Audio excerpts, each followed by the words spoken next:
fire, dude. And so this fool, of course, says, once you're done chewing it, throw it off to the side here. We'll just compost it.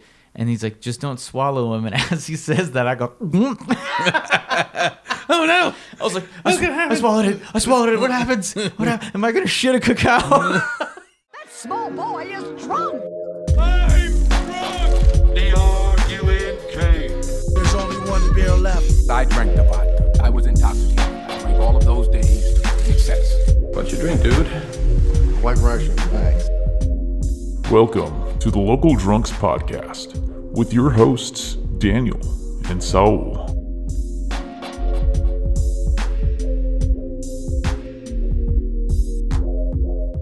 Hey everyone, welcome. This is Saul. And this is Daniel. This is the... I'll wait for you to get done doing whatever the fuck you're doing. You're good. This is the... Local Drunks Podcast. You can find us on YouTube at... Local Drunks Pod. Instagram and Patreon at... Local Drunks Pod. And if you listen to us on Apple Podcasts or anywhere you get your podcasts, please feel free to... Rate and subscribe, baby. You should tell your friends, tell your family, tell your wife, tell your kids, Subscribing to everybody tell out your here. girlfriends, tell your side pieces. Tell them all. Right here. Anyway. Ooh, that is good. Oh, what are we sipping right now? Highballs. Yep. As always, we're sipping on Baller Highballs. We also have a little cup of tea next to us that Daniel made. Where'd you get that tea from? Berkeley Bowl. Ooh, sexy. Yes, Berkeley Bowl has a great tea selection. They do. For Coffee those- too. Do they really? Oh yeah, they have a vast. fucking They have huge one of those like coffee wall. old Safeway looking like select. Remember this when you were a kid and you just go fucking spill all the beans everywhere and you're like, oh. Yeah. And then your parents are like, get the fuck away from that. This kid. Shows That's what I guess. family.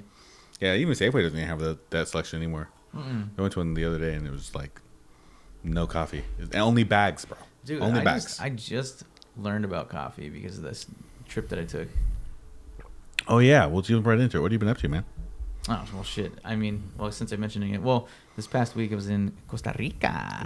Ooh. It is pretty cool. It's a pretty cool place. Oh, yeah? Beautiful. Very, very beautiful. But an economy that's reliant on tourism, and we know how those go. Yeah. Hide the poor people. Yeah. And you can see it. It's just like, fuck. Anyway, it was still beautiful. From the backs of the poor people who were carrying us around, my feet didn't touch the ground. folks. They carried me See, I everywhere. merely stepped on them as I walked. So people have gravel and paving stones. Because we got poor people. Jesus. Oh, man. Oh, yeah. Peasant stones. Peasant stone. Assemble the peasant stones. It's time for me to go to the swimming pool. That was me in my throne of a resort in La Fortuna. Oh, okay. Yeah, so it's a tourist town. Its main appeal is the volcano Arenal. Okay. I think I'm saying that right. I'm probably not saying that right. But it was a beautiful, giant, huge, just volcano that's just sitting there, massive. Oh, damn. And you're just like, holy shit! And Just like I've years never there. actually seen like a real life volcano before. So Really? I've never seen a real life volcano before. I've been to Hawaii, but I've never been to. I guess those are all technically volcanoes, but not active. That one's active, so there's steam coming off the top of it. Oh, that's crazy. Yeah, bro. I was like, Yeah. what the hell? I've only seen this in the zoo magazines. You know what I mean? Elementary Only school. on PBS. Yeah, there you go. But like breathtaking scenery. That's cool. The You get a lot of pictures? Do you take a lot of pictures? did I show you them? You show me them after. Okay. Well, yeah. I don't want to go through it now, but yeah, check this one out. Yeah. Yeah. Be 4 hours of you being like, oh, well, there's this one too. And so anyway, yeah, exactly. All right, guys, thanks for listening. It's just a slideshow. Yeah, it's just a slide. And this is when we went to go see the raccoons. Oh my god! There's more slides. He has 14 rounds. Fuck. It's 13 different angles of the same fucking thing. Yeah, it's fruit. We have mangoes It's here called too. framing. Yeah. It's called bracketing. Yeah. When the light's like this, you just can't not take pictures. Yeah, exactly. It's speaking to me. Wow. But no, there was some times where we were driving around the volcano and I was like, holy shit, that's beautiful. Food is great. But the coffee and chocolate tour was best, bro. Oh yeah. I didn't know. I don't know. I don't have high expectations. You know what I mean? I'm just like, whatever. Yeah, you give tours for a living. Yeah, I don't expect. I know. people to Like I know fucking- this. I don't expect them to care. And so when I get somebody that cares, I was like, damn, this fool is good. I was like, man, I wish we can bring JB ones over here just for tour guides, bro. Like, that'd we be cool. would be solid because they have to go to school for 2 years Damn. in hospitality training in order to become to get involved in the tourist industry. That's wild. It's a high-paying job. Yeah, I believe it. It's You're the face of the country. You're the face of the country, and then you get fucking handed wads of cash. And so if your personality is good, like, I mean, $20 to us is, goes a lot further over there than this Yeah. here. And that's the weird part to it for me, So I mean, it's just like, oh, here, I'm just gonna give you this thing that's gonna help you out way more than it helps me. It's just like so weird, But that gets into the realm of capitalism and all that shit. Anyway, the food was good, the people were good, but the coffee tour, man, like, gave us super in depth. We got to see it from when it first gets planted, how it looks, and he shows us every stage. And then they have an actual farm, or like it's like a small version, but they have them all throughout like Central America, and show us an example of how they process everything. So we got to break open a fresh cacao. Oh, that's cool. And we tasted the cocoa nib. Dude, these things are so slimy, bro. This fool goes, he's like, whatever you do, he's like, just taste the outside. Don't bite the inside. It's very bitter. It's raw. He's like, it has to be cured before you can get any sweetness or anything on that, and plus the addition of sugar, yada, yada. But the exterior is like this slimy kind of membrane, but it tastes like mango. Oh, damn. And it's fire, dude. And so this fool, of course, says, once you're done chewing it, throw it off to the side here. We'll just compost it. And he's like, just don't swallow them. And as he says that, I go, oh no! I was like, I swallowed it. I swallowed it. What happens? Am I gonna shit a cacao? I'm gonna shit a Hershey's bar. And he's like, well, you did what? And I was like, I because right when he said that shit, I was like, you didn't swallow it. And I was like, I swallowed it. He's just like, oh, well, you're not supposed to take seeds outside of the country. You're like, we're here for 4 more days, my guy. I know. It'll be out of my And body. I was like, I think we're gonna be good. I think this will be fine. This is our first day he's here. Like, That's oh, all. he's like, whatever, man. And so after that incident, we then marched down to look at how the trees grow, all the cacao, and then we got to taste like some fresh. So they cure it first, so then it'll like, I guess it absorbs the residual sugars that way. Yeah. And then it smells funky, but it smells cool. Like it's like yeasty chocolate. And then they'll wash it, I think, and then they dry them out, and then they wash it, and then they'll, like when they're ready to process, they'll add sugar to it. That's there's the whole ratios of fat and everything. But to have it at 80%, you want to taste them at 80%.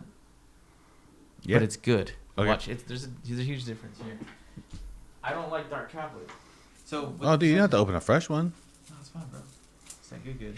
Oh, damn. You hear There's that? a little kid on here crying, picking fucking cacaos.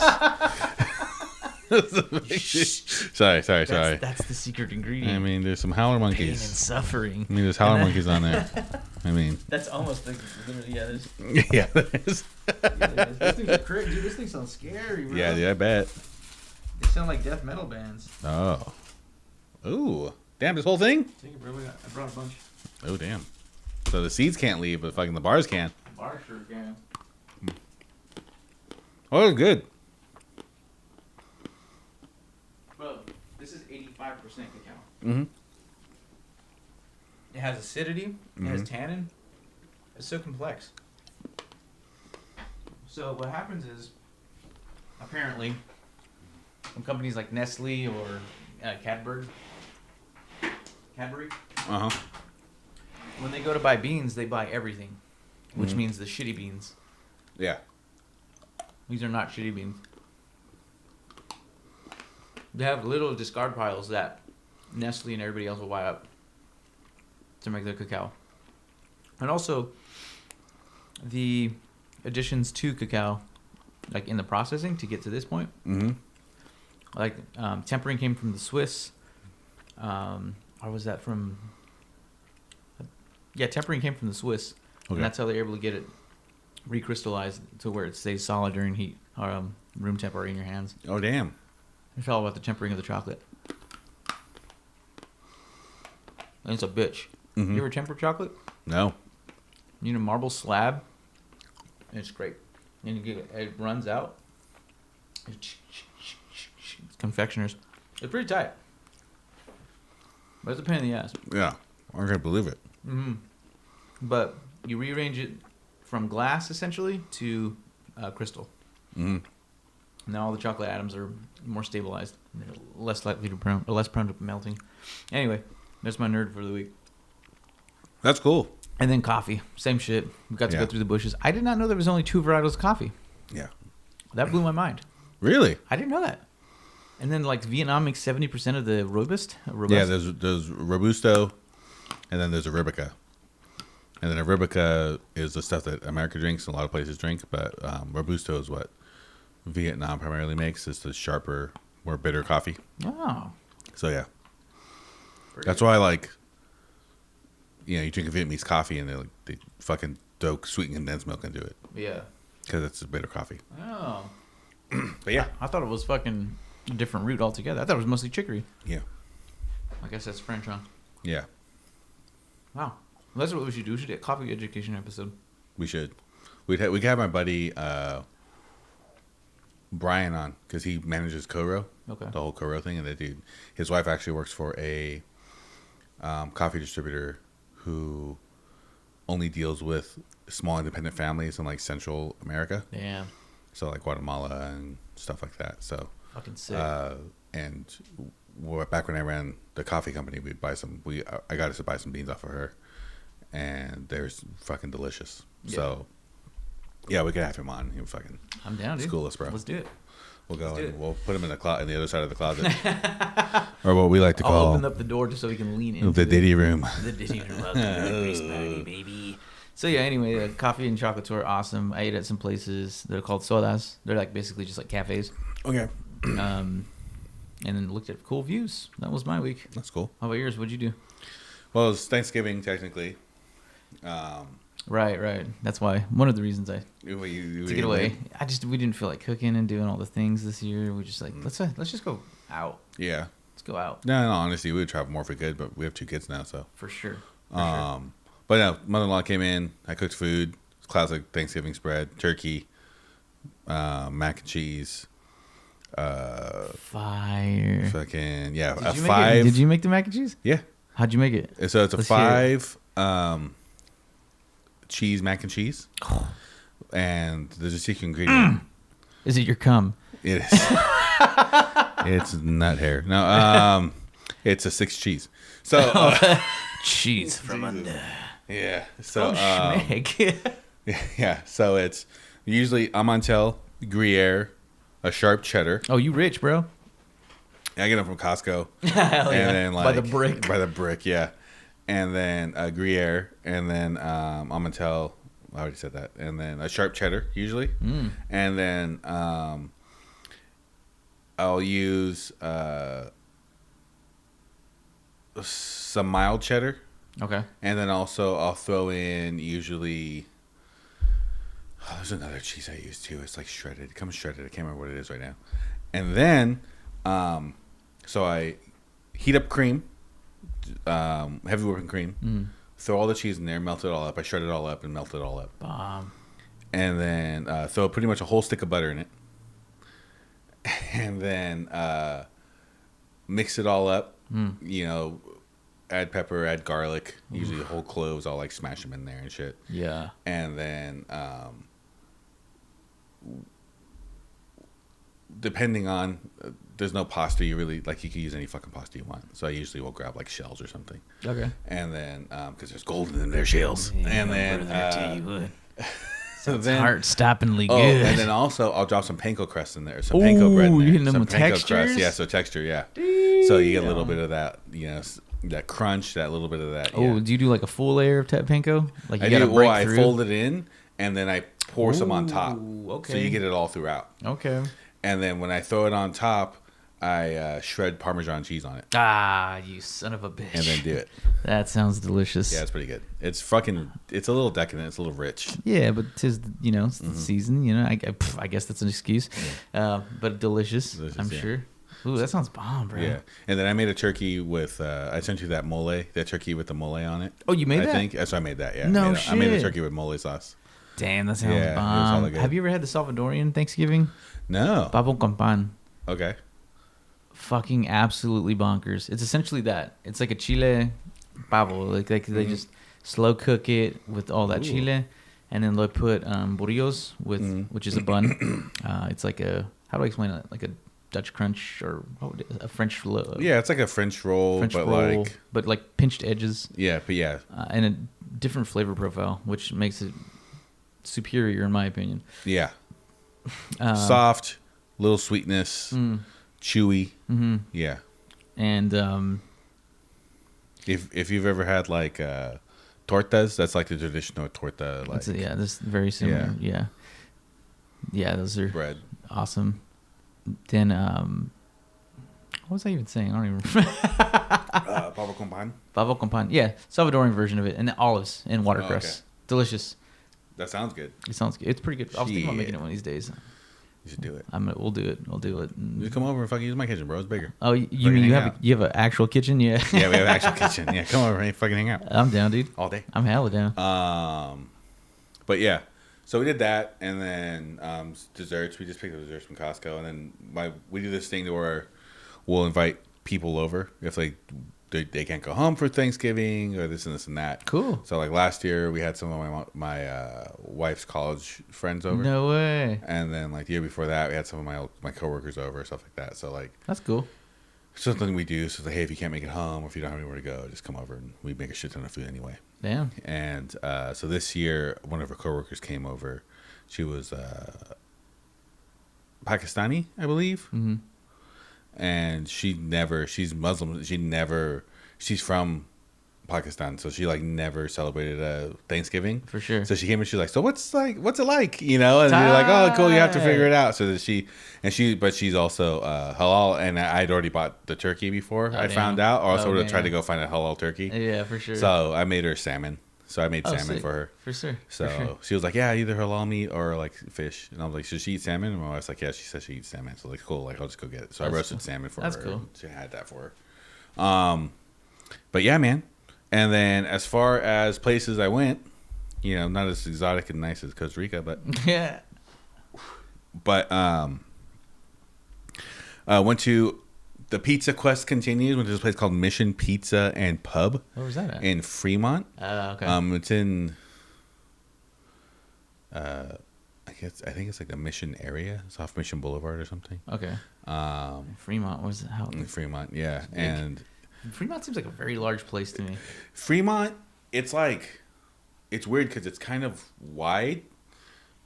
It's not as wide as like a Fresno or something, Yeah. but I think because it runs butts up along. against the mountains, Yeah. it feels a lot bigger, but it's just like it feels a lot longer because like Yeah. Fremont encapsulates, well, Union City's next to it, and then you have Hayward, but then like Newark is like Fremont's like a U around Newark, and Newark Yeah. kind of just sits there. Yeah. And so we went over there, and it was actually like they said on the menu, like everything's hand tossed and everything's hand cut. So like Damn. fucking, you're gonna wait a minute. Like Okay. if you're in a hurry, call ahead. Damn. So we ordered. They have like 30 beers on tap. Damn. They have. It was cool, man. Kind of reminded me of being back in Fresno. Bean heads. So you walk in and there's like 30 beers on tap. The freaking pizza's super thick.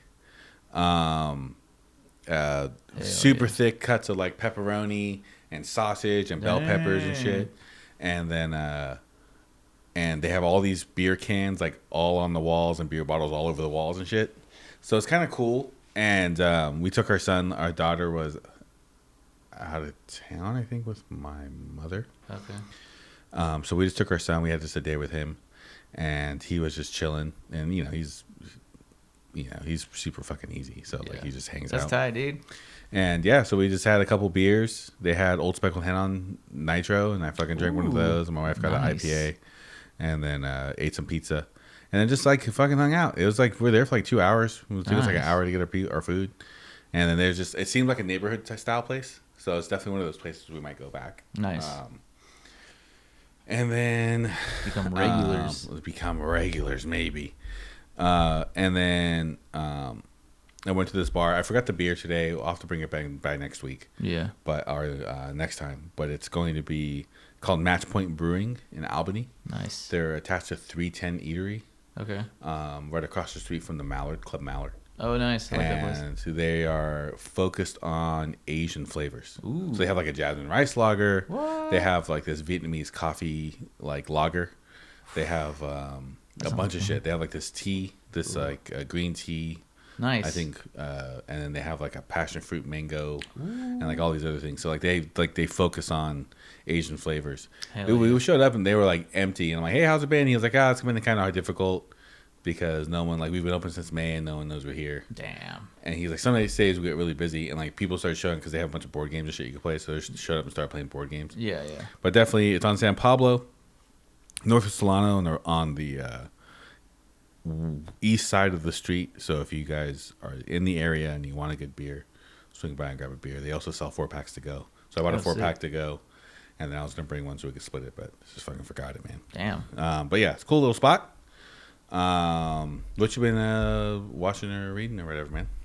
Oh man, I watched Over in the Flights, older person show. You know, it's one of those Netflix shows. It's was it Ted Danson? Mm-hmm. Ted Danson's in a new show called Man in the Inside. Okay. Basically, it's supposed to be this dude, which is Ted Danson, getting hired as an not sleeper cell but a spy because they're trying to solve a crime that happened.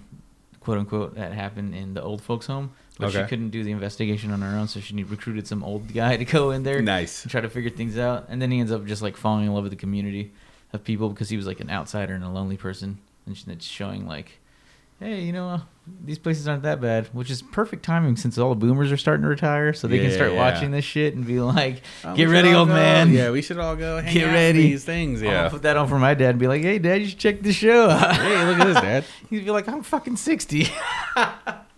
Death's knocking at your front door. It's waiting on you guys. Yeah, knocking at your back door too. Yeah, there you go. Open one of them up. So I just watched that. I watched it on the fly. I downloaded that. It's good. Is it a movie or a TV show? It's a TV show. It's got like I think 8 episodes. It takes place in a place in San Francisco. So it's like, oh hey, cool, look at that. Mm-hmm. Oh hey, cool, look at that. But nothing exciting. You know, it's actually shot in LA and shit. So it doesn't matter. Yeah. But it was a cool show. It's like if you like old people, check it out. I like old people. My grandparents, you know, they're a big part of my life. So I get to watch something that are just like older people, and I'm just that's me and retirees, bro. We homies. Thick as thieves. We homies. It's like being on two opposite ends of the spectrum, you know. And I'm like, hey, how's it going over there? And they're like, we're chilling. And I was like, cool. That's cool. Yeah. So that's what I watched. I have to check it out. Well, keeping with the food theme, that seems to be. I'm the only one seems to be fucking doing that now. So this fucking guy over here is like, "What'd you watch? I watched Amadeus." Oh yeah, any kitchen scenes? I was like, I ran out of food material to watch. Dude, there's fucking a lot of it's garbage out there. But that's what I'm saying.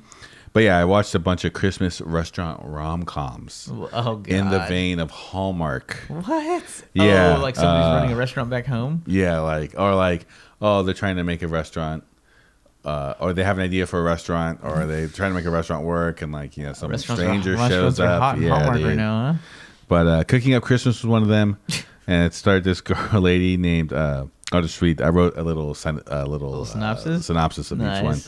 So, free movie on YouTube, on their own network, OWN, the Oprah Winfrey Network. Okay.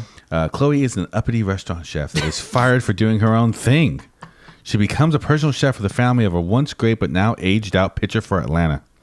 They fall in love while she plans to use this job to catapult into her own restaurant. Wow. But will she strike out after finding out a long hidden family secret? What's the secret, bro? That all right, so spoilers, 2 minutes or 3 minutes or whatever.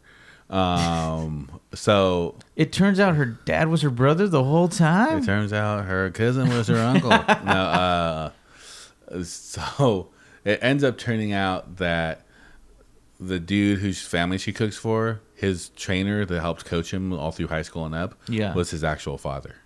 Oh my god! Yeah, it was a bad plot twist. Jesus anyway, Christ. So that's why it's on OWN, bro. And that's why it's free on YouTube, man. This next one is for Eric. No, it's called One Delicious Christmas. Ooh. Bobby Flay plays a food critic in this sexually charged and near-pornographic tale about a destination hotel/restaurant owner who's yearning for some fresh angles on the menu. What? And in the bedroom. Ooh. No, it's not that saucy. I just I got bored like halfway through and I'm like, fuck this movie. But anyway. Yeah, you gotta add your own shit. Yeah. So anyway, he does play a restaurant food critic. But this lady inherited this restaurant from her dad that was like a destination hotel. Like not quite Airbnb, because it actually, I don't think they do Airbnb stuff, but it's like an actual hotel that has a really nice restaurant in there. And she's trying to team up with some restaurant owning conglomerate like in the city, New York or something. So the lady sends a chef because she loses her chef. She gets her own shot to open her own restaurant. So, sends a chef. Chef was there to technically kind of undermine her God. And like that thick, huh? Yeah, that thick of a plot. Yeah, undermine her. I'm here to sabotage you. Yeah, it's fucking crazy. So undermine her. I think Burnt out of the Burnt restroom. Did that too. Yeah, and then what ends up happening is, and then when they go in to take over, they're like, "Well, all these ideas failed, so now we're gonna run it like we run restaurants." But he has a change of heart because he's fucking in love with her. Interesting because Asian American romantic lead, really? Male, which is something you rarely ever find. No, you don't find that. So yeah, so I was kind of like, I gotta check this. I'll give it a shot. So it's bootsy, but it's a classic, Interesting. Yeah, Monte Vista, I think, is the company that like knocks out all these rom-coms, and like Hallmark gets first dibs, I think, so they'll grab like the good ones, Mar Vista, and then the other ones fall to like Amazon, or they'll fall to like OWN, or they'll fall to other things. That's what Comedy Central needs. They need a comedy line of Hallmark films, and then they should do some Chicano ones, bro. Yeah. We are lacking on that Hallmark shit. We are, dude. We are lacking on it. Yeah, we have the telenovelas, but it's not the same kind of production. Nah, yeah. Yeah. I'm going to ramp that up. If I can tell novellas too, every single time they're like, she's going into the barn by herself. No! The old dirty uncle is going to fucking... Yeah, then like fucking rapes. She's horrible, dude. The worst. Like, what is happening here? What the fuck is going on? All right, we'll jump into the Reddit question of the week. What is your favorite Thanksgiving dish, or just your favorite comfort food in general? Ooh, damn, that's a good one, brother. I have to think about that for a second. My Thanksgiving favorite. Well, it's hard to say because it's one of my favorite and my most comforting things. Mashed potatoes and gravy, dude. Like, you do those solid, like that's what's putting you down. You know what I mean? That thing's the carbohydrate overload. It's hard to stop eating mashed potatoes. It's so It's umami. the worst thing, yeah, dude. And if the base is good, like, oh man, fuck. And I love a canned gravy, dude. Canned and powdered gravy. We're powdered gravy people. Yeah, dude.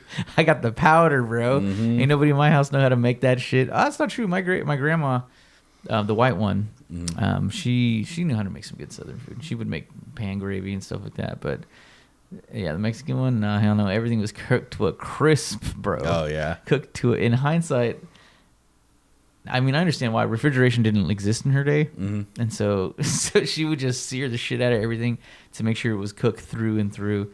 And we were eating pucks when we were kids. But dude, let me tell you, that was one of the best tasting things I've ever had because it's just rendered meat. Yeah. So it's all flavor. Right. That's funny. That's cool. Yeah.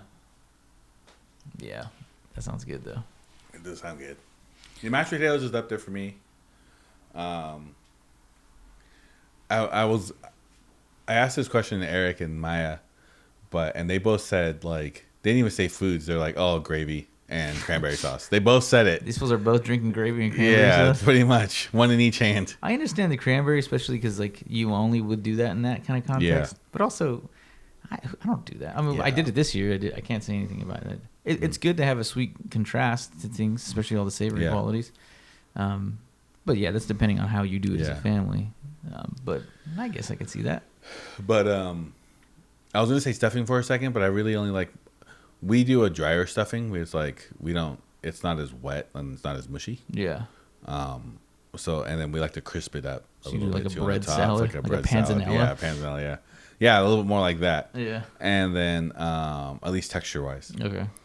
But also too, like I do like to eat that thing with sauce in general. Sauce it So up, I would brother. say mashed potatoes or like the mac and cheese. Mac and cheese is one of my favorite things. Mac and cheese sounds fire, Yeah. especially with your elaborate ass recipe. It sounds like Yeah. you've been practicing, bro. Dude, I've been practicing for a couple of years, man. You're just like I've been doing honing it. in the recipe. That's how you do it, bro. Blood, sweat, and tears in this motherfucker, dude. Butt, sweat, and tears. You heard it here Butt, sweat, and first, tears. ladies and gentlemen. And we're going to see Spencer. Straight Mr. butt, Shakes. sweat, and tears. That's what he is, yeah. It's a new rom-com from fucking coming from fucking Local Drunk Studios. She was trying to open a restaurant. I put my butt, sweat, and tears into this place. Jesus Christ. Yeah, shit, we'll jump into the news. We do have a lot of news subjects. Thanks. I'm just here for the sound effects, He's folks. here. That's the only reason why. This and the high balls. And some low balls, too. Oh, baby. So, the first one, you want to do the second one? That's fine. First one, Carlsberg has decided to withdraw 11 classic beers, including Bombardier, from British pubs, igniting concerns about the preservation of British brewing heritage. We'll go over some key points. Withdrawal includes 8 cask ales and 3 kegged beers, reducing options for consumers.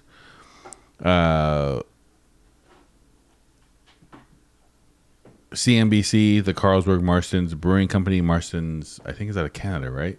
Markston's? No, Marston's is out of Britain as well. Because Carlsberg is I think it's England. like Danish or some shit, right? let's check. Let's check. Angel, pull it up. Yeah, Angel, jump on the ones and twos, bro. He's looking at it. Dude, we should get him involved, bro. Danish national multinational. Yeah, I said Denmark, didn't I? Oh, Denmark, yeah. Yeah. Copenhagen. Copenhagen. Carlsberg. You know, sometimes Sometimes we do things like drink beers, eat 4 or 5 sausages. Yeah, closing down Jennings Brewery, sold Eagle Brewery, and closed Banks Brewery in London. Have you had any of those? No, I've heard of Eagle Brewery. I've never heard of Jennings Brewery or Banks Brewery. Bro, they're fucking like some UK market shit that we're tapping into right now. Right? They cut down to Carlsberg. Yeah, seriously. Fucking wankers. Carlsberg gained full control of CNBC in July, which raised concerns about how mergers affect British brewing. Some beers will continue to be available in bottles, but no longer available in kegs. But they insist that they will launch new cask ales despite the cuts. What do you think this is a reaction to? It's just low sales, I think. It's right. It's just that's all it is. It's just It reaction low sounds like sales. it's the market Yeah. correcting itself at this Yeah. point. So it's just there's too much expansion. They're pulling everything back. Yeah. You know, it's a bigger guy. The reason why they get so big is because they're successful at what they do. So they're buying a smaller company, or Right. Marston's is smaller, I guess. So I mean, lower alcohol sales indicates lower purchasing power. mm-hmm. Lower purchasing power. That's how we get to their shitty position. And then like the younger generations aren't drinking as much. right. There isn't that pub culture. I think that's maybe something that like I don't know. Maybe we It's should just social. reach out to a random British dude and be like, hey, Yeah. how is pub culture being affected by That's people interesting. not going out and drinking like they used to? It's weird, right? How we've moved from that social kind of. I wonder how this goes back and forth, right? Mm-hmm. Like we've seen full blown social from like the 80s to 90s to now. Yeah. 80s to 90s to now. Playing the greatest hits. But Yeah, 90s at noon. oh hell yeah, with Yeah. KRZR. I love that station, dude. Wild hair. Some more fucking. We gotta Yeah, get some John more saying Fresno more shit. fucking Yeah, Fresno, Fresno shit. shit. Hell yeah. Jesus Christ. And then Tell me how you really feel, John. yeah, fuck Don't hold back, bro. But yeah, I'm serious. I'm curious as to how the social thing was because people think social media is a social is socializing. Yeah, It's not. it's not now. You have to actually talk to people. You have to talk to people. Pressing the heart card on these things. It's insane to me that people are like, this is as far as they've been trained socially. Like, Yeah. and this is why I feel like hospitality is dying. Is Mhm. because if your social skills are lacking, and you go into these restaurants, and these are the people that these people have to be berated with every day. Yeah. Why the fuck would anybody good at their job want to be in that position? You know what I mean? Minus the one if they're rich, then that's different. Then it's just fine dining. But for like everyday restaurants, no social skills, no going out. Like, I mean, look at Japan. They have the fucking places where you can press the button to get your food, right? Yeah. I mean, that sounds awesome. It's fuck to me, but I go to restaurants, I go to bars to talk to people too. Like, as much as I like to be alone and have my alone time, you got to go out and fucking around to go have some friend time. It's part of the whole experience. Yeah, of being going human. Out. Yeah. Being human. Yeah, talking to people, getting in the mire, in the muck, like just kind of just sitting in it. Right. So yeah, no, that's definitely going to be some kind of fallout. Something that's going to happen. Yeah. So decisions by Carlsberg have led to increased worries about the future of British beer culture and the impact of foreign ownership on local breweries. It's a little bit more like keep Britain, British or whatever. British. But it's just, I think it is something like maybe we just reach out to somebody and be like, hey, like, how exactly is this getting affected by younger generation? Supposedly not drinking, or like not going out and drinking anymore. Yeah, I'd like to talk to the bar owners around here too to see how it's affecting them, because we're seeing places shut down left and right. Exactly. Yeah, it's really going through right now. Mm-hmm. I mean, but there's like, I don't see an incentive right now, especially to open anything new either. That's why I'm thinking speak easy, bro. Oh yeah. Maybe don't put that on the podcast, because if I actually do it, yeah, you can talk about it, but just don't say hypothetically. The funny thing is too is we had this discussion today during dinner was, excuse me, hidden bars and like have they overstayed their welcome, Yeah, for sure. And there's only a few that people will go to and they like really like, and the rest of them are kind of like, oh, this is just a bar. It's just a bar that's just hard to get to. Yeah. You have to make it's a speakeasy. Like, right. Yeah, you got to go 13 miles out west. Yeah. Past city limits. Yeah, it's just in some dude's garage. You here for the beverages? Yeah. I thought this was California. Tell you one thing, sweetheart. A mile outside of that town, everywhere's Texas. Yeah, for sure. Pretty much. Yeah, but yeah, we're kind of just chatting about that. Maybe that's something we'll have to talk about one time in the next couple of episodes. Yeah, like, hey, like the speakeasy culture. Yeah, speakeasy culture. Maybe with Angel, because Angel wants to do the speakeasy thing. Cool. Well, that sucks for them. Yeah, it sucks for them. And Bombardier, I actually like Bombardier. I used to drink that when I was younger. What does it taste like? It's just a lager. Oh. It's just a British lager. Okay. So, I always like European lagers in general. I had all kinds of crazy things when I was in England. Like, they had all kinds of I never had pool beer. The first time I ever had a pool beer was there. Oh, really? I was like, oh, dear God, you guys drink this? They drink fucking everything, dude. I was like, holy shit. Yeah, they drink everything. You guys couldn't wait for it to cool down? And they're like, no, this is like a classic way of doing things. And I brought it to my friend who's from Fresno. Sorry, John. And she's, ghetto fabulous, bro. It's fucking hilarious. And she's like, why the fuck is my beer warm? It is how it is. I'm like, it's called pool beer. It's something they've been doing for centuries. Yeah. And she's like, I don't give a fuck. Yeah. She's like, fuck those centuries. Go put this shit in the fridge. Beer, yeah. It's all cask beer. So that's what they're talking about keeping, because cask is kind of a newer trend, or like a more popular trend in beer in general. So especially now. Okay. So like everyone has like cask ales now, which are like pooled beers that are room temperature or whatever the hell the temperature is in the cave of the place, that they're pulling them from. So usually lagers, that I've seen are like that's the kind, because that sounds good to me. Yeah, lower temperature, longer fermentations. All right, and for our next headline, something interesting coming out of Ohio, Columbus, Ohio. A story we broke at the top of the hour. It's only been out for 13 months. No, this one's fairly recent. Okay. I remember reading this when you sent it to me, right? Mm-hmm. Things are getting a little complicated over there. So the state Senator Bill DeMora had an idea while waiting in line at Kroger to buy liquor.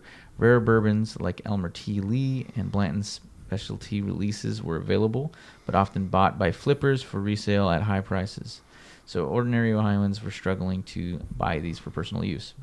Then he proposed Senate Bill 320, which was to combat flipping. The bill would require liquor store workers to open and read seal. Really? Mm-hmm. Select bottles before sale. Oh, damn. Yeah. Wild, right? You're not gonna buy it if it's not not sealed. Yeah. I mean, that's a whole fucking It part of kills counterfeiting. it kills the flipper market. From just that's so weird though, because then Yeah. it's for our safety initially, but now it's getting so bad that crack the seal on it. Mm-hmm. Damn, that's crazy. Because then anybody could be pouring shit into this. Yeah.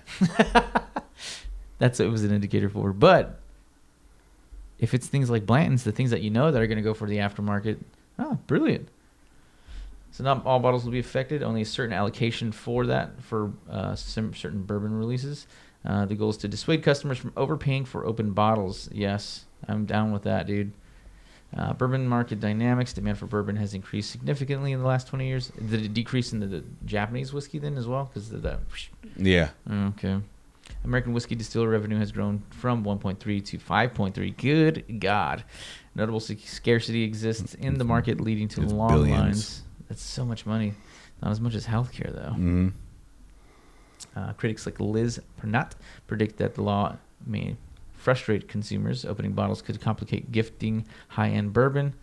There are concerns about potential misuse by shady liquor stores. Yeah, for sure. Mm-hmm. Legislative challenges, late introduction in session, and being a Democratic bill in the Republic-dominated Assembly. Yeah, that won't go through.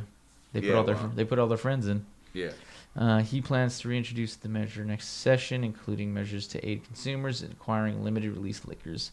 Yeah, that's the shit down there is all monopoly forms. Yeah. All those laws. Those motherfuckers realize that they can steal it.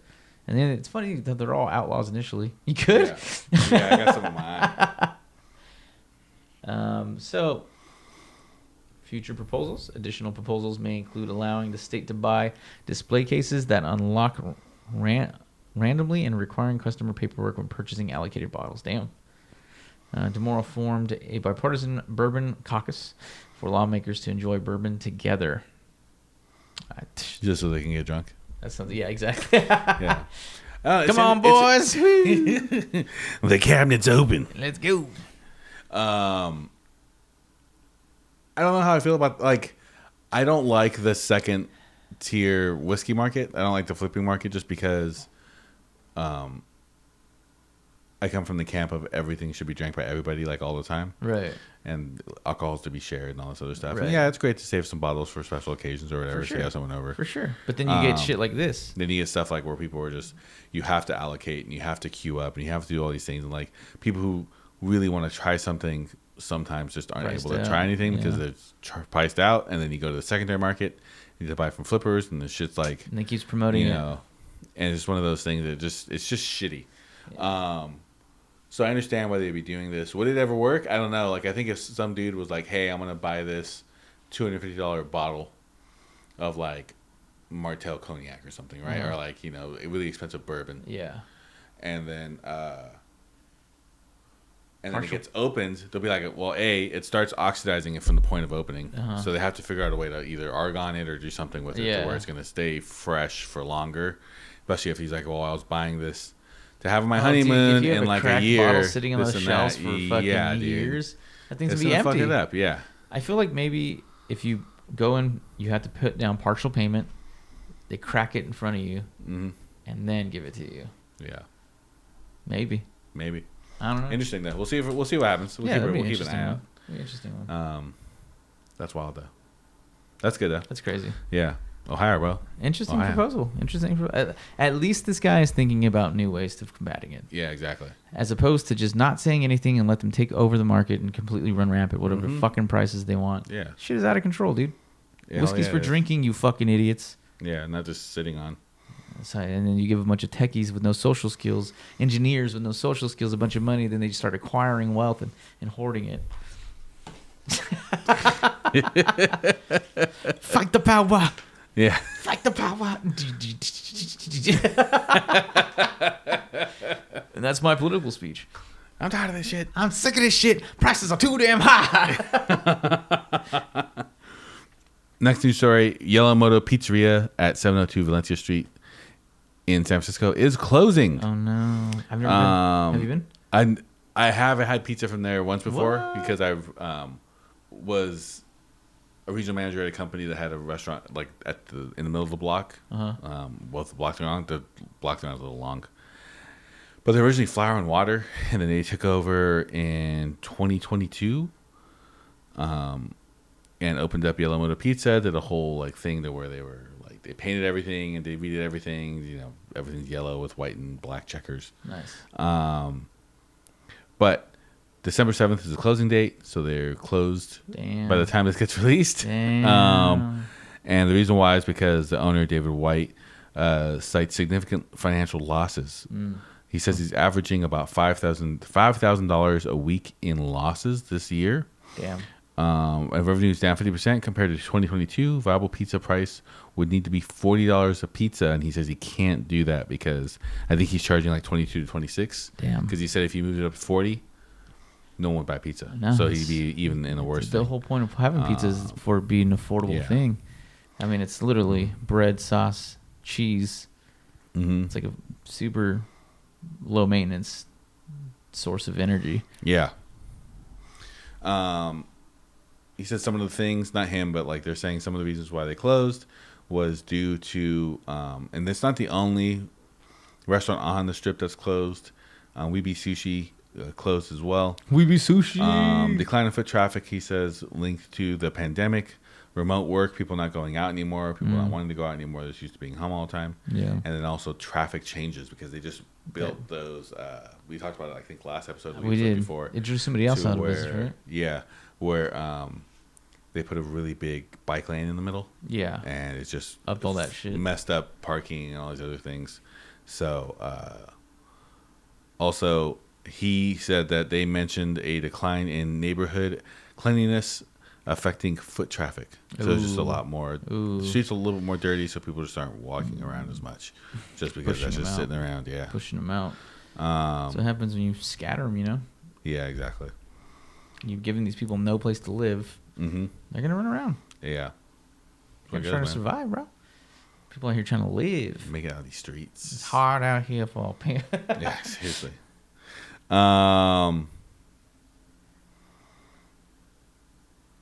Yellow Moto. Yeah. He remains hopeful, though, for the Valencia streets recovery, acknowledging San Francisco's economic cycles. He says, like, it's very boom and bust, and right now it's a bust season, and soon there will be a boom season. And Boom bust. hopefully everyone will start making money again, this, and that. Yeah, it's looking very grim out there, dude. Yeah, it's San Francisco in general. It's just looking... And let's be real, restaurants are the first wave of... Oh, for sure. Of all of this, so... Yeah, because people... Restaurants are usually the first wave are always the first wave just because people can just cook at home if they really want to. Exactly. So you're competing, and that's why the restaurant industry is really difficult in general. Like, you're competing with all these other restaurants. You're also competing with people who just cook at home in general. Right. Like, it's just very fucking difficult. Yeah. And then, like, you're also competing with fast food because people just like, oh, you know what sounds good right now? Double bacon from this and this and that. Or like this and that. For $1. Yeah. So it's just $2 now. It's just difficult. Like, oh, am I going to go to a pizzeria and pay $25 or $30 for a large? Yeah. Or am I going to order from Domino's or Round Table, right, and get it for Round Table's expensive anyway. But like, yeah, am I going to order from Domino's or Little Caesars and pay $5 to $7? That's how it was for in 2008, pizza. Man. Yeah, that's how it was in 08. So my family, my mom, you know, she's a single mom, so it's just like, how am I going to feed these kids today? Do I go get the groceries? Do I go make the food and give it to them, cook it, and then go wake up and go to work the next day? She's beat. Yeah. And so she'd be like, Little Caesars. Yeah. Little Caesars. Oh, for sure. Fucking Taco Bell. Yeah, easy to do. Jesus. But, yeah, not eating out. And then we have a little bit of a sour note. We have a list of notable restaurant closures in November. As sour as Little Caesars cheese pizza. Oh, yeah. Damn, that's a few here. There's a few, dude. So there's La Perilla restaurant. La Perla. Is that an L? That's an L. Anytime Daniel can't read Perla something, he restaurant. just puts some Mexican accent La on it. Parrilla restaurant will close at 3409 Fruitvale Avenue. Owner Jose Cheo Ortiz will open a new location in Castro Valley Marketplace. Well, at least he's moving. Albany Fond is closing after 20 years as of November 23rd. Owners are acknowledging challenges in the restaurants industry, especially post-pandemic. It's hard out there. It is. Thomas Keller even affected by this, closing down La Calenda will close on December 1st. Closure due to low traffic and economic downturn in Napa Valley. Again, recession indicators. Yeah. Day Trip is closing permanently in December, but coming back is a different restaurant model, isn't it? Yeah, I think Night Trip, I think it's called. Night Trip. That's Whoa. what they're calling it. So they went from day man to night man. Yeah. Factors including reduced foot traffic, rising ingredients cost, which is for sure, and then high labor cost. Yeah, I don't know. Yeah, I guess, but also there's ways to. Owners plan to. I mean, it's hard to pay people and be successful. Yeah. That's why slavery was always the thing. That's why, yeah. That's why people don't pay their, like, the first thing that doesn't get paid, other than some bills, is usually, like, payroll. Yeah. Doesn't get, I went through a closing restaurant before. You ever been through one? Yeah, I'm sure you've been through one in Yeah. Fresno. Not a good time, folks. No. It is stressful because you're like, oh, this place is going down for real. Because it's no longer, what do you say? You're thinking about it. You're like, is this what's happening? Is this what's happening? I watched the chef take inventory of all the shit that was around us, and we're like, what is he doing? Yeah. He was taking inventory of all the things that he was going to sell at auction to gain for the money sure. back. And you're just like, that's what he was fucking doing in hindsight, right? Because then he's just like, my checks bounced, and I was a line cook, so I didn't get paid money already. And when those things bounced, dude, chaos in my life ensued. Oh, for sure. I was like, you motherfucker. Yeah. Yeah. Dude, there is a restaurant in Fresno called Palomino's. It's Paul Palomino. He was a piece of work. He got popular because he was the chef over at Vinny Vici's in like the 90s. Damn. So he got his own restaurant, and that dude would do the High Felicia thing where he's like serving pre-cooked food or serving Oh, like, no. heat and serve type stuff. No. And but yeah, dude, Peter all the time, dude. He would never pay his fucking employees ever. That's terrible. Multiple fucking months in a row. That's Just terrible. never pay them. It's hard as an employee Yeah. too, because you got to go train in a whole new place. Yep. You can't. You're just jumping ship. So at a certain point, you're just holding your breath, hoping it'd pass. To even like, dude, now as an adult, I'm like, that is like totally unacceptable. Oh hell no! Yeah, hell yeah, it's That's unacceptable. fucking crazy. So in North Beach, Cassava will close on November 17th after 12 years. Again, reduced business cost, and then co-owners own to open a new takeout spot in Jackson Square early next year. In Oakland, Shinmai closed mid-October after 8 years, citing ongoing circumstances. I never even heard of that. Same. There's There's so many. I guess we're seeing I guess we're seeing it here, right? Yeah. It's the correction. There's a lot of places going down. Even some industrial size ones, like places that are a part of everyday's restaurant living. Caf 9 announced closure. I don't even know where that's at. Crowdfunding to cover expenses. Oof. Yeah. People that are owning businesses are needing to crowdfund to pay their people, dude. It's always rough whenever you see like someone whose restaurant just closed and they're like, "Hey, I need like $1 million or like $700,000 or $500,000 to help pay, pay these bills." I'm just like, Ooh, ugh. everybody out here hearing dog. If you couldn't make $500,000 or $1 million, Yeah. while you're open, Why am I doing no this? one's gonna give you any money right now. Why am I doing Like, this? Why would I do that? regulars only good for so much. As the bank would say, sounds like a poor investment. Yeah, it's like a poor investment. Santa Clara Orki Ramen, or I guess that's in Japanese, so Ochi Orechi. Orechi, yeah. Orechi Ramen closes after 17 years with no details provided on closure. In Healdsburg, Multi Amici closes abruptly. Man, that's when you know they fucked up. Yeah. Oh yeah, when they just like you show up and it's just closed, no announcements, no nothing. Oh, I guess I don't have a job anymore. Oh, that's weird. Oh, what do you mean, like?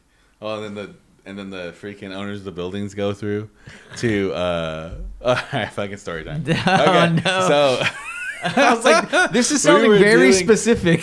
I was working for this spot, and we were having arguments with. It was fucking mid recession. Like recession was like a year or two in. And we were having problems with our landlord. He just wanted to keep upping rent. And we're like, dude, we can't. I was like, because these fucking landlords are fucking greedy as fuck. Dude, that's terrible. He was like, I can't keep giving you guys, this and that. You like, can't? Dude, I stopped taking can't? a paycheck. Like, this is just fucking gross, dude. It was rough. So he goes, if you guys close, I don't want you guys to take anything. You just walk away, give it to me, and I'll sell everything and make my money back. That's like what he was saying. So he was just robbing you guys. Yeah, he was robbing us pretty much. And so one night, and one day, I'm talking to the owner, and I'm talking to his family and stuff, and he's just like, we're going to have to close. Like, we can't make the month's rent, this and this and that. I go, okay, what do you want to do? And he goes like, well, we're supposedly not allowed to move anything out, but it's not in our contract. So what we're going to do is we're going to show up tonight and pack all the dishes and then take them. And then like, he just like had this plan for the whole week. He knew he was getting robbed, like, bro. He knew he was getting robbed. So we show up, we pack and do these things after the dinner rush. We start like packing up dishes, packing up bottles, alcohol bottles, this and that, dude. Sweaty. If we can leave, come back at like 10 p.m. Still keep locking stuff up, like putting stuff in these boxes and stuff like that. Yeah. So then he pulls up and out of the back, and this dude had bought security to watch our fucking restaurant. So we start loading stuff into the back in this van, and then we see the fucking security guard. So the owner jumps in the truck, our van, fucking takes off. We're like, we close the door. I'm sitting there with like his family. We're all holding like boxes of plates and shit. And I'm just like, shit. I'm like, oh fuck, we're gonna get busted. I go, we got greedy. We too much shit. We should just focused on certain things. Supposed to take a small cut, man. Yeah, 20% tops. Yeah. So You're too greedy. Like the whole night we're playing this whole cat and mouse thing. They're like, we put some stuff outside, and he pull up and like throw it in. Anyway, next day, owner's family shows up like crying to the guy. Guy's like, okay, I'll give you a month's days of execution. Fucking, we are able to pay him a little bit. No way. Like every single month, like a fraction of what the fucking rent was. But no, yeah, that was never fun. Never fucking terrible, bro. Employees not even knowing that we're doing this shit. I'm like, well, I guess we're pulling everything out of here and fucking we're closed tomorrow. Like there was the mentality fucking every day for like 3 months, dude. What the fuck? Why did you do that to yourself? Dude. Why did you do that to yourself? I don't know, man. I'm fucking, to a fault, brother. Yeah, to a fault. It's your loyalty. Yeah, lost causes, bro. It's just a Peyton Shea lost causes. That's me. Fuck, man. That's hard. That's a hard lesson right there. Dude, it's a hard lesson. It's hard, and it's heartbreaking when you see a family who's worked for so much, right? And it's just all going fucking down to shit. And yeah. You're just like, well, don't tell you, man. Yep. You're just like, oof. Fucking crazy. Hard times, man. Hard times, bro. Hard times. It's cyclical. It's cyclical. Mm-hmm. We're in a little downturn right now, but I do have faith, like that guy said, that we will be coming back up. Yeah. All right, and then Sonoma chef Casey Thompson's folk table closes in November 10. No specific reasons given. Probably the same circumstances. Yeah, can't pay shit. But yeah, that's the news for the week. Thanks for joining us. I'm Daniel. I'm Saul. Where do they find us, dude? They can find us on Instagram at Local Drunks Pod. If you have a question or a comment or anything like that, and you'd like to email us, please do. Email is going to be localdrunkspod@gmail.com. Ooh, nicely done, this guy. Yes, sir. Anywhere you listen to us on Apple Podcasts or anywhere else, feel free to like and subscribe. Yes, sir. And we are going to be taking a little break in the next couple of weeks at some point. And during that break, Daniel's going to be gone again, of course. This guy. fucking guy. I gotta get my vacations in. Yeah, dude. School starting. Once that starts, dude, I am it. done. He's locked in. I'm straight up locked in, bro. So I will be re-editing the videos that we have and then actually posting those up soon on Patreon and also on YouTube and all those other things. So stay tuned for that. If you want to donate some cash to keep this thing running, help us pay for some stuff, maybe get into an actual studio. Some beers. You can look for us on Patreon at Local Drunks Pod. And if you're coming to the area, you need suggestions, hit us up. I just started filling out maps on Google Maps that I can easily share with people of like different regions. So I did like 2 different regions in San Francisco. I'm working on an East Bay one right now. So these places people can like upload and be like, oh cool, I can go here, and here. The Local Drunks email? Or I was doing it through mine, but I need to switch it over to Local Drunks email. Okay. Actually, a good idea. That sounds like a cool idea. And then maybe if we get our what the hell is that called? They have like channels and stuff. You like talk to people. Discord? Discord, yeah. Mm-hmm. Maybe we get a Discord going because we do have a Discord. We just nothing's on it. Oh, okay. So yeah, we have a Local Drunks Discord. Oh. Damn, bro, you put it on everything. Yeah, dude. That's cool. Nice job. And so maybe we just load those up and people could just like go and download them. We have to start mapping this all out. Yeah, we do. But thanks for joining us. Yeah, Steve Louise. Thanks for logging in, guys. But yeah, questions, concerns, suggestions. You come into the area, want to grab a drink, or looking for places to go, hit us up. We will recommend some stuff to you. Sure. And like I said last week, if you don't seem too creepy, we'll go and get a beer with you. Anyway, all right. Thanks, guys. Thank you for joining us for this episode of Local Drunks Podcast. Tune in next week to hear more about what we drank, ate, and what belligerent things we got into. Until then, sip something nice.